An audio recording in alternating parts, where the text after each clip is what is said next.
অনেক দিন পর আবার ভিডিও করতে চলে এলাম হায়ার এডুকেশন গাইড সেন্টারের পক্ষ থেকে। আমি আমিরুদ্দিন।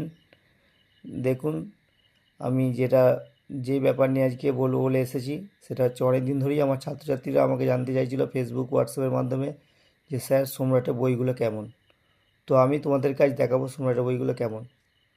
প্রথমেই বলি কমনের দিক থেকে বইটা কেমন। কমনের দিক থেকে দেখতেই পাচ্ছ 100% কমন এসেছিলো 2026 সালে।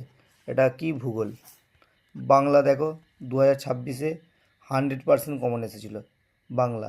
অর্থাৎ কমন নিয়ে কোনো টেনশন করা দরকার নেই। এরকম অসাধারণ বই মার্কেটে কমই আছে। আমার মনে হয় বেস্ট বই এটা, সবচেয়ে ভালো বই। তোমরা এটা নিতে পারো বইটা। আর বইটা দেখো, মূলাটাও খুব সুন্দর, পেজও খুব ভালো, এবং বইয়ের যে কোয়ালিটি, নোটের যে কোয়ালিটি, অসাধারণ নোট। আর নোট সহজ সরল, একবার পড়লে দুবার পড়তে লাগবে না, মনে থাকবে। আর এই বইটা অল্প টাইমে পড়ে শেষ করে ফেলতে পারবে, এবং এটাকে রিভাইজ দেওয়াও খুব সহজ। তাই বলবো এই বইটা তোমরা তাড়াতাড়ি বাজার থেকে নিয়ে নাও।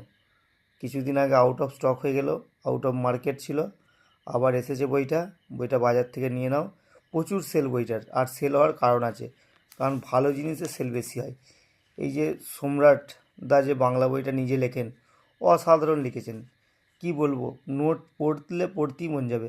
একদম সুন্দর ছোটো ছোটো কোয়ালিটির দিয়ে সহজ ভাষায় নোটগুলো দেওয়া আছে, পড়লে পড়তেই মন যাবে। অসাধারণ নোট। বাংলায় যদি এই বইটা পড়া হয়, আর কিছু বই পড়তে হবে বলে আমার মনে হয় না। শুধু এই বইটা পড়লেই তোমরা 90+ নাম্বার পেতে পারো। আর ভূগোল বইটাও তো খুব সুন্দর। ভূগোল বইটা আমি নিজে ভূগোলটা পড়াই, এই বই থেকে নিয়ে পড়াই ছেলেদেরকে। আর আমি যেহেতু বাংলা, ইতিহাস, ভূগোলের শিক্ষক, তাই এই 3টে বই আমি নিয়েছি। বাকি বইয়ের কথা আমি হয়তো বলতে পারবো না, কিন্তু এই 3টে বই অসাধারণ। তোমরা পারলে এই বইগুলো বাজার থেকে নিয়ে নাও কিনে। আর কিছু বলছি না, চ্যানেলটাকে সাবস্ক্রাইব করো, আমাদের পাশে থেকো, আর লাইক কমেন্ট শেয়ার করো।